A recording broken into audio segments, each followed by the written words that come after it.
पलवल में इनेलो कार्यकर्ता मीटिंग को संबोधित करने पहुंचे इनेलो नेता अभय सिंह चौटाला ने कांग्रेस पार्टी और भाजपा सरकार पर जमकर निशाना साधा। उन्होंने कहा कि कांग्रेस और भाजपा आपस में मिली हुई है और राज्यसभा के चुनाव में एक दूसरे को लाभ पहुंचाने का काम करती रही है। साथ ही उन्होंने कहा कि आने वाले दिनों में इनेलो पार्टी को ग्राम स्तर व बूथ स्तर पर पार्टी को मजबूत करने का काम किया जाएगा, जिसका असर आने वाले चुनावों में दिखाई देगा। इनेलो नेता अभय सिंह चौटाला अपनी पार्टी को मजबूत करने के लिए एड़ी चोटी का जोर लगा रहे हैं। इसी कड़ी में इनेलो नेता अभय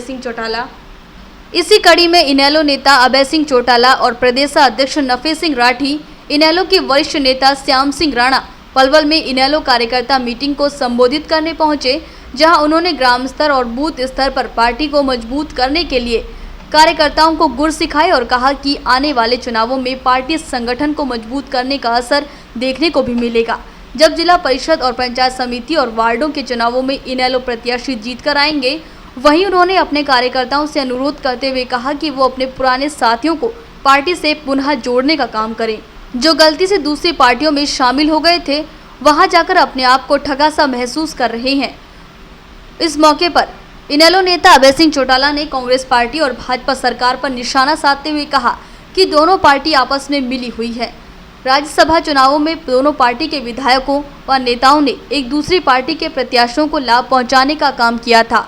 उन्होंने कहा कि इनेलो कार्यकर्ता गांव-गांव, शहर-शहर जाकर भाजपा जजपा के सरकार के 600 दिनों में किए गए घोटाले व घपले की पोल खोलने का काम करेगी।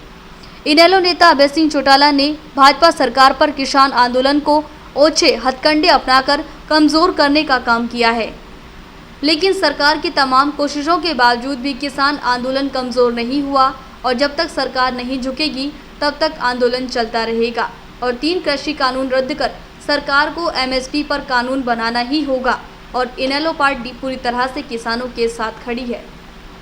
हमने प्रदेश भर में जिले वाइज कार्यकर्ताओं की मीटिंग रखी है और अब से पहले हमने 6 डिस्ट्रिक्ट जो है कवर कर लिए। हर रोज 2 जिले हमने रखे हुए हैं। हम अपने संगठन को ग्राम पंचायत के वार्ड के स्तर तक लेकर के जाएंगे और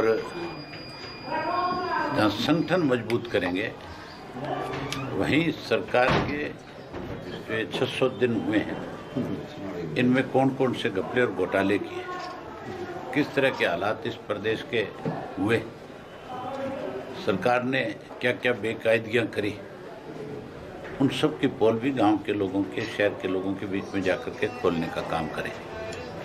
हमारा कार्यकर्ता लगातार जहां इस काम को आगे बढ़ा रहा है, वहीं ये जो आंदोलन चल रहा है, किसान आंदोलन, उसमें भी एक वॉलंटियर के रूप में काम कर रहा है।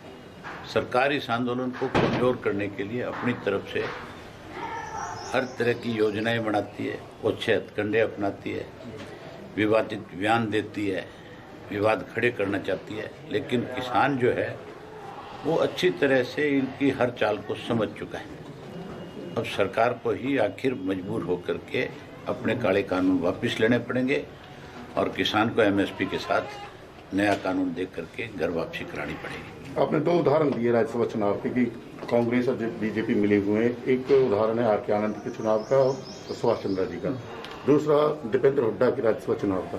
कैसे मिले हुए हैं? ये तो कहते हैं कांग्रेस चला रही है उस आंदोलन को, किसान आंदोलन। आपने देखा नहीं कि आर.के. आनंद का जब चुनाव था, पेन की स्याही बदली गई थी, पेन बदला गया था, डुप्लीकेट पेन ला करके रखा गया था, तो फिर वो साजिश किसकी थी? अगर हुड्डा उस साजिश में शामिल नहीं था तो फिर हुड्डा ने बाहर आकर के ये बयान क्यों नहीं दिया कि भाजपा ने धोखा किया? कभी एक शब्द चंद्रा के चुनाव में भूपेंद्र सिंह हुड्डा ने बोला। अब जब राज्यसभा का चुनाव था, बीजेपी ने राजस्थान में जहां उनके पास संख्या पूरी नहीं थी, वहां भी दूसरा कैंडिडेट खड़ा किया था। मध्य प्रदेश में जहां संख्या पूरी नहीं थी, वहां तीसरा कैंडिडेट खड़ा किया। हरियाणा के अंदर जहां संख्या पूरी थी, 1 एमएलए कम था सिर्फ उनके पास, वहां इन्होंने किसी को चुनाव भी नहीं लड़ाया। चंद्रा के वक्त इनके पास 8 एमएलए की कमी थी, उसके बावजूद भी इन्होंने चुनाव लड़ाया था। तो आपस में मिले हुए कि नहीं मिले हुए? उसका आसान उतारना था, आसान उतार दिया। ठीक है। और जब चौधरी ओम प्रकाश चौटाला जी संगठन के लिए काम करते थे, आम आदमी के जवान पे चर्चा होती थी कि इस देश में सबसे ज्यादा मजबूत संगठन अगर किसी पार्टी का है तो उस पार्टी का नाम इंडियन नेशनल लोकदल पार्टी है। जहां हमारा मजबूत संगठन था, उस संगठन को कमजोर करने के लिए अनेक पार्टी के नेताओं ने षड्यंत्र रचने के काम किए। सबसे पहले इंडियन नेशनल लोकदल पार्टी को कमजोर करने के लिए कांग्रेस की तरफ से षड्यंत्र रचा गया। जब 2005 के अंदर कांग्रेस पार्टी सत्ता में आई, चौधरी भूपेंद्र सिंह हुड्डा ने सीबीआई के साथ मिलकर के केंद्र की सरकार के सहयोग से चौधरी ओम प्रकाश चौटाला के खिलाफ जेबीटी की भर्ती के नाम के ऊपर एक षड्यंत्र के तहत पार्टी को कमजोर करने के लिए चौधरी ओम प्रकाश चौटाला को 10 साल की सजा कराई। जहां पहले कांग्रेस ने हमारे संगठन को कमजोर करने का प्रयास किया, भारतीय जनता पार्टी ने सत्ता में आकर के इंडियन नेशनल लोकदल पार्टी को संगठन को तोड़ने के लिए उत्सवार्थी लोगों को लालच देकर के कहीं ना कहीं पार्टी से अलग करके हमारे संगठन को कमजोर करने का काम किया। आज फिर नए सिरे से संगठन मजबूत हो, इसके लिए पार्टी ने पिछली 4 तारीख को पूरे प्रदेश के जिला के अध्यक्षों को, जिन साथियों की जिम्मेवारी हमने लगाई जिला के संयोजक के रूप में उनको और पार्टी के वरिष्ठ नेताओं को बुला करके आपस में विचार विमर्श करके फैसला लिया था कि अगले 15 दिन के अंदर न केवल जिला के सत्र के ऊपर संगठन बनाने का काम करेंगे, बल्कि जोन के सत्र के ऊपर भी पार्टी के सीनियर साथियों को जिम्मेवारी देकर के पार्टी का संगठन खड़ा करने का काम करेंगे।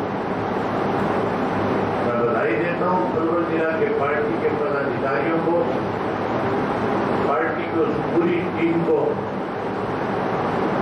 जिन्होंने जो जिम्मेवारी हमने लगाई थी उस जिम्मेवारी को पूरा करते हुए जोन के सदस्य को संगठन खड़ा करने का काम